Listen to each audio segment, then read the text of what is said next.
வணக்கம். இன்றைய தலைப்பு பார்த்தீங்கன்னா, ராவணன் வீழ்ச்சி வந்து தர்மத்தின் வெற்றியா? இல்ல ஆணவத்தின் தோல்வியா? அப்படிங்கிற தலைப்பை பத்தி. இதை வந்து நம்ம ஒரு போர்க்களத்துலேருந்து எடுத்தோம்னா, ஆம், சீதையை வந்து இருக்கிற இடத்த அனுமன் வந்து கண்டுபிடிச்சிடுறாங்க. இந்த மாதிரி இடத்துல இருக்கிறாங்க, இப்படி தான் சிறைவாசம் வச்சுருக்கிறான்னு அனுமன் வந்து ராமன்கிட்ட சொல்கிறாங்க. போய் சிறைப்பிடிக்கணும் அப்படின்னு எல்லா ஏற்பாடும் செஞ்சு போகிறாங்க.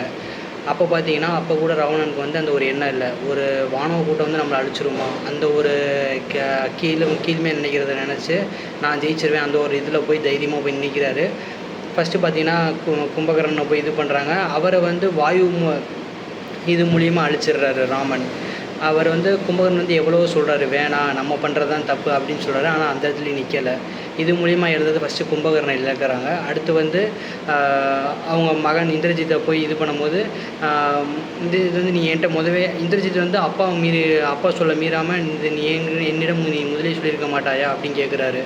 அதை கேட்கும்போது நீ போயிட்டு வாங்குறப்ப கடைசியில் லக்ஷ்மணன் வந்து ராமனோட ஆசீர்வாதத்தோடு தன் விரும்பிய கடவுளை நினைத்து கொண்டு ஒரு அஸ்திரத்தை விடுறாரு. அங்கேயும் இந்திரஜித் இது பண்ணுறாரு.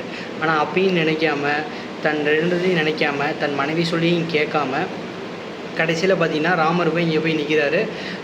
போரில் வந்து நிராயுதபதி நிற்கிறாரு, ஒரு ஆயுதம் கூட கையில் இல்லாமல். அப்போ கூட ராமன் வந்து கடைசி இதுவாக கொடுக்குறாரு, நீ இன்று போய் நாளை வா, நீ ஆயுதம் இல்லைன்னு நிற்கிற, உன்னைய போய் நான் இது பண்ண மாட்டேன், போரில் தோக்கடிக்க மாட்டேன், அது எனக்கு இது இல்லை, மரியாதை இல்லை அப்படின்னு சொல்லி அனுப்பிச்சிடுறாரு.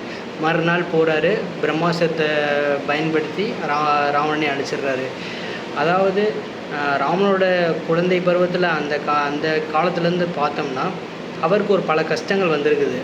ஃபஸ்ட்டு போய் இப்போ இது பண்ணுறாரு, அடுத்து அப்பாவை இழக்கிறாரு, இது மாதிரி அடுத்தடுத்து அரசாங்கத்துலேருந்து நீ வானவத்துக்கு போ அப்படின்னு பல இது நடந்தாலுமே, இங்கிட்டு பார்த்தீங்கன்னா ராவணனுக்கு வந்து அந்த சிவ பூஜையெல்லாம் பண்ணி நம்ம அந்த கடவுள்கிட்டருந்து அந்த ஒரு வரம் வாங்கிட்டோம், அந்த ஒரு தைரியத்தில் வந்து நம்மளை அழிக்க யாருமே இதை நினச்சனாலும், ஆனால் வரம் கொடுக்கும் போதே வந்து ராமன் தெரிஞ்சுக்கு நான் தான் உன்னை கடைசியில் அழிய வருவேன், அந்த மாதிரி இதில் தான் அவர் ரொம்ப அமைதியாக இருந்து அவர் இவ்வளோ இன்னல்கள் தாண்டி வந்தோம் ராமன். ஆனால் அதெல்லாம் வந்து நம்மளை அழிக்க யாருன்னு அந்த ஒரு கருவத்தில் இருந்தனால தான் அவரோட ஆணுவம் அங்கேயே ஆரம்பித்து கொஞ்சம் கொஞ்சமாக படிப்படியாக ஏறி கடைசியில் அதை அழிக்க இதுதான் சரியான நேரம் அப்படிங்கிற ராமரே வந்து அந்த போரில் வந்து பிரம்மாஸ்திரத்தை பயன்படுத்தி அவரை அழிச்சிடுறாரு.